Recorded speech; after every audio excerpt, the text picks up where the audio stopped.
Mon cœur saigne devant une telle pauvreté d'expression. Quelle calamité, votre « j'aime pas » si enfantin. Est-ce tout ce que vous avez à offrir au monde? C'est un massacre linguistique. Non, je suis là pour vous sortir de ce marasme linguistique. Apprenez donc à dire plutôt « je ne suis pas particulièrement épris de cela ». C'est comme à cette soirée traumatisante où j'ai été invité à un karaoké et que tout le monde s'attendait à ce que je chante.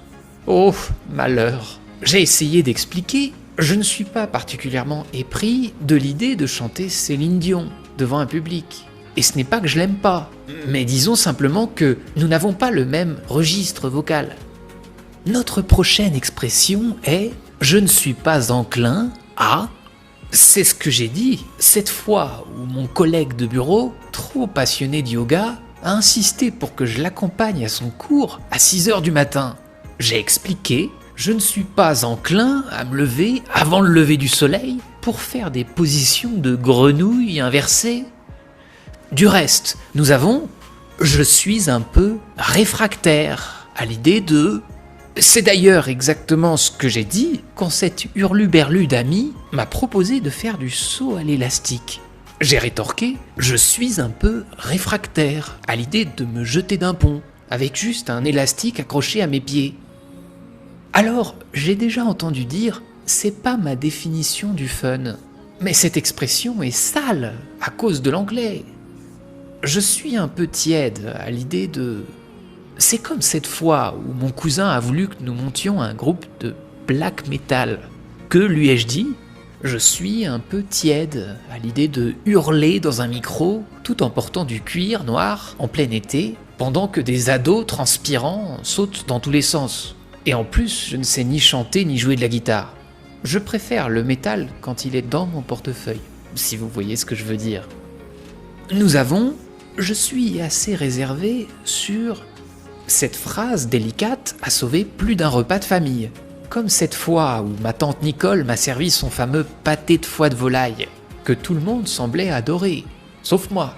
J'ai dit « je suis assez réservé sur le goût particulier de ce pâté, tante Nicole.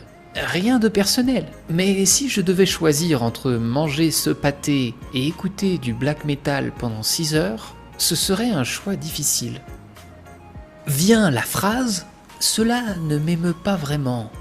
C'est comme pour ces films de super-héros qui sortent toutes les 2 semaines. J'ai confessé à un groupe d'amis, le dernier Avengers ne m'émeut pas vraiment. Ils étaient sur le point de m'excommunier de leur cercle, mais cette expression raffinée a sauvé la mise. Armez-vous de la phrase « je suis plutôt sceptique à propos de ». Comme la fois où mon frère a essayé de me convaincre que les extraterrestres avaient construit les pyramides. Je suis plutôt sceptique à propos de cette théorie, lui ai-je dit. Suivant, je dois avouer que cela ne m'enchante guère. J'ai utilisé cette phrase lorsque mon ami m'a proposé de courir un marathon avec lui. Je dois avouer que l'idée de courir 42 km d'affilée ne m'enchante guère. Et je lui ai suggéré de plutôt faire une promenade tranquille autour du parc. Je ne me sens pas vraiment en phase avec... Vous savez, il y a quelques années, la mode était aux pantalons de survêtement extra large, tout le monde en portait, sauf moi. Je ne me sens pas vraiment en phase avec ce choix vestimentaire, ai-je déclaré. Ce n'est pas ma définition de l'élégance. Cela ne m'évoque pas grand-chose. C'est exactement ce que j'ai dit en face d'une œuvre d'art moderne vendue pour une petite fortune. Un carré rouge sur une toile blanche. Ça ne m'évoque pas grand-chose.